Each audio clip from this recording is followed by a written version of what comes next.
In this video, I'm going to show you how to replace your power steering pressure hose on this Toyota Corolla. This is the one that brings the fluid from the pump to the steering rack and helps you turn. So let's get started. Let's remove the wheel, 21mm socket, remove all 5 of your lug nuts, and then pull the wheel off.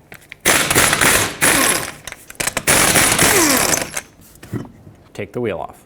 And the reason we had to take the wheel off is because the line is located right here. This top line that you see is a 17mm flare nut, and I'm using a flare nut wrench, which looks like this. It grabs onto one extra side than a regular wrench, which you could use if that's all you had, but I'm going to use the flare nut wrench because it grips better. I'm going to try to break this free.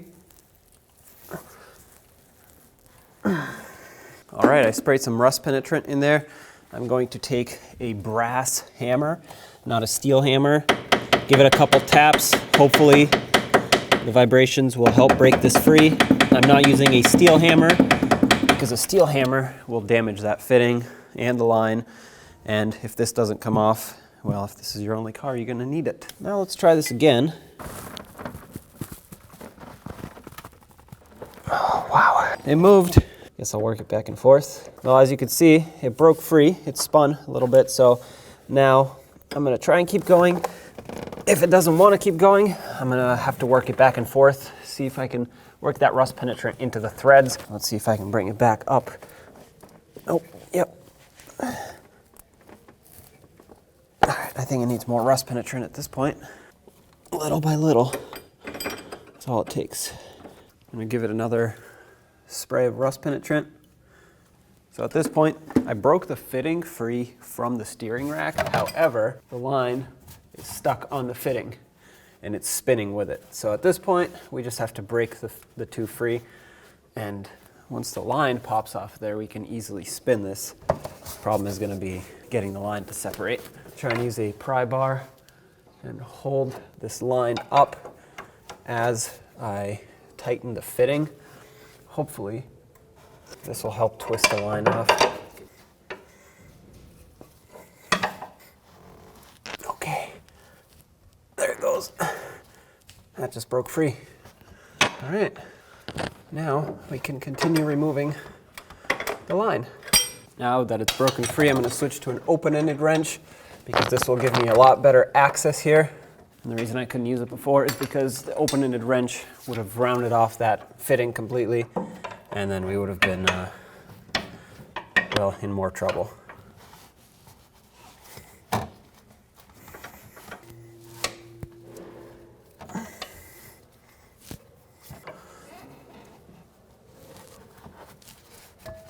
There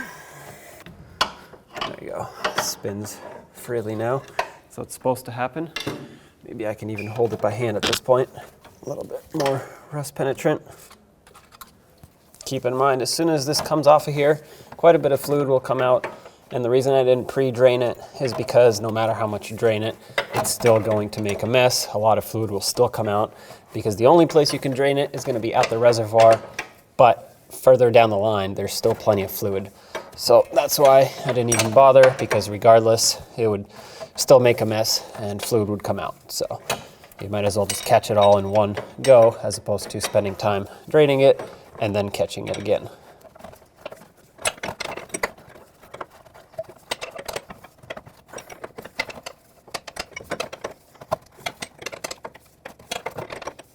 I'm gonna switch over to these pliers that have a nut cut out on them. This will help me drive this nut off faster. There we go. Fluid's coming out. We'll set this aside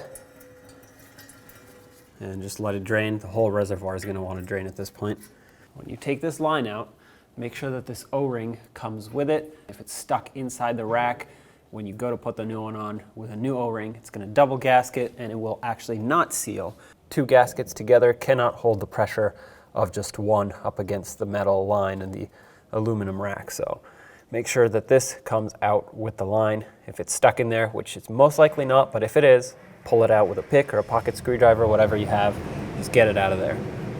If you follow the line along here, you'll see that it goes into a bracket here, and we have to unbolt it, separate it. It's basically like a clamshell, two halves that go together and hold both the pressure and the return light together, and we have to unclamp this.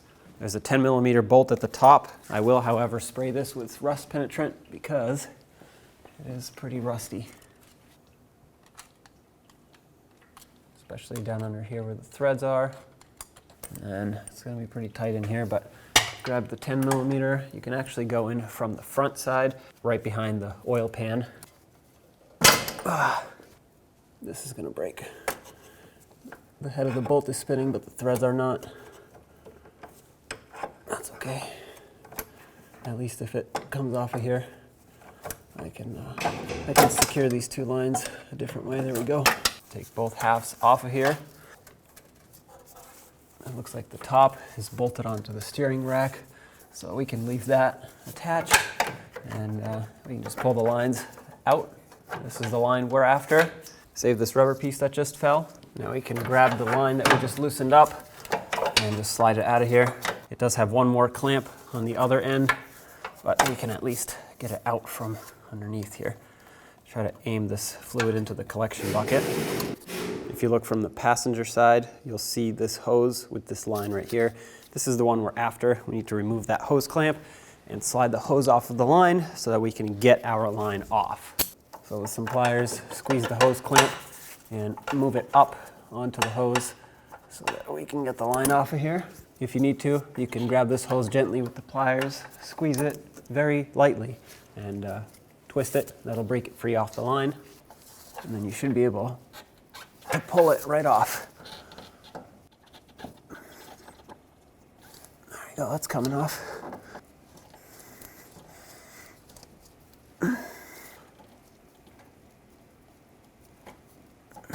There we go. All right, we finished pulling our line out of here. Just need to find the right angle. Looks like it comes out the passenger side because it's tucked underneath the sway bar. And remember that for reinstallation, it's important to put it back exactly where it was.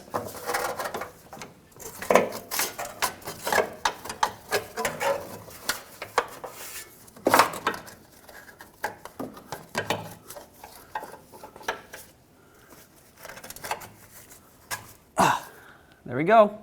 Before we start reinstallation, I want to mention a couple things. One is that the end of the line that has the hose clamp with the hose on it, I like to cap off with a cap that is usually provided with the line. And this is what this is for. The other end, not only do we have to make sure that the new O-ring is on there, and like I mentioned before, you don't want the old one staying there because of this reason right here. It would double O-ring. And usually you don't get a cap for this side, but I have a rubber plug basically left over from another job, and I'm gonna use that to cap this side as well, because as we fish this in, I don't want debris getting into the line. Now, if you don't have any of these caps, you can either use some tape, or if you leave the line open, just blow compressed air through it before you actually connect it. Or if you leave the line open, just blow compressed air through it to get the debris out of both sides before you connect it. And now let's fish it in through the same area that it came out. So under the sway bar here on this side, and this is going to be the toughest spot. Once it gets past this, you can just pull it through.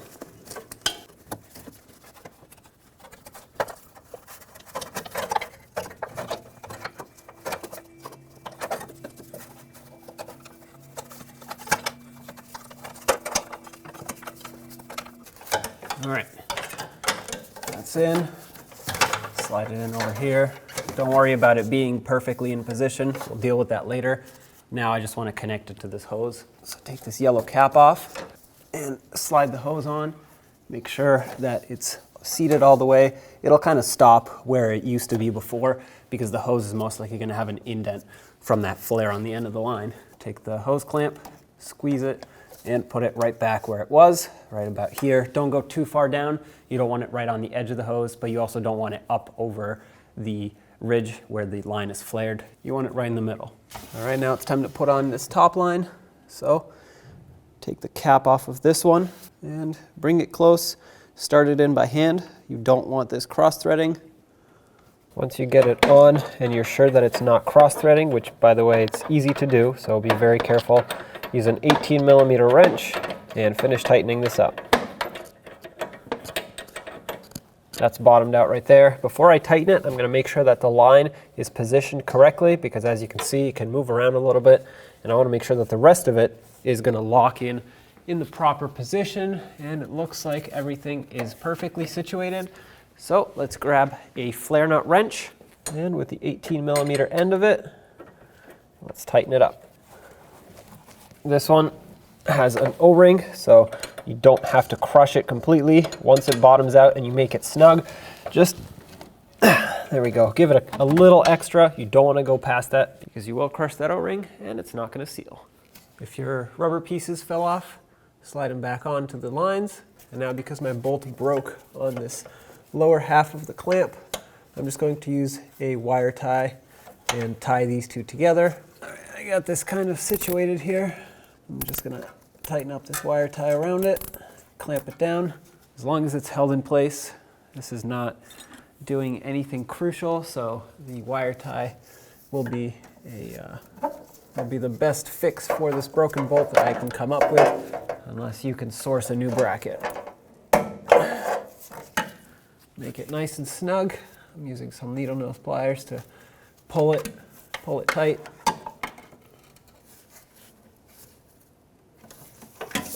I know it's not perfect, but it's better than these lines flopping around in here. So now I'm just going to cut off the excess of the wire ties.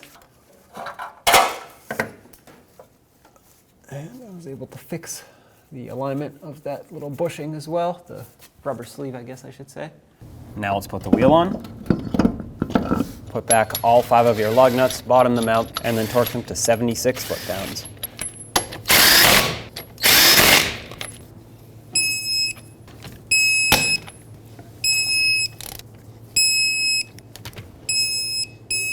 And double check them.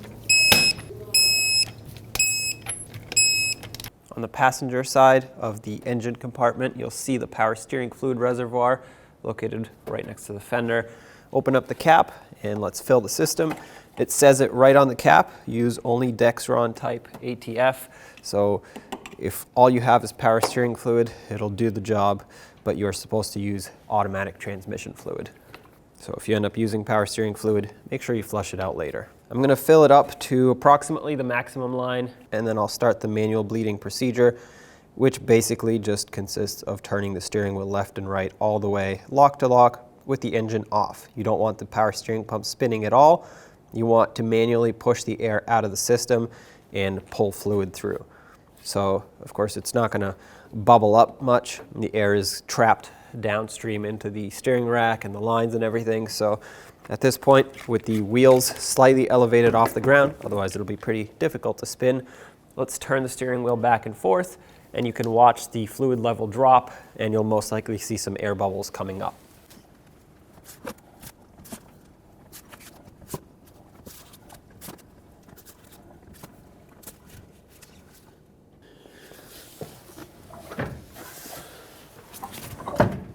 Guess I have to go a little faster.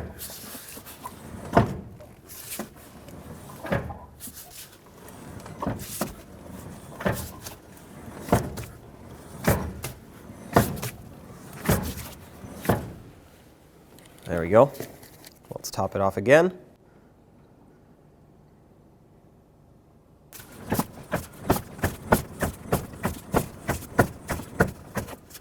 Just do this until you see the fluid level stabilize, no more air bubbles come out, and then just turn on the engine and do the same exact thing. Once you've done all that, top it off with ATF, make sure it's all the way to the max line on the reservoir, and that's it.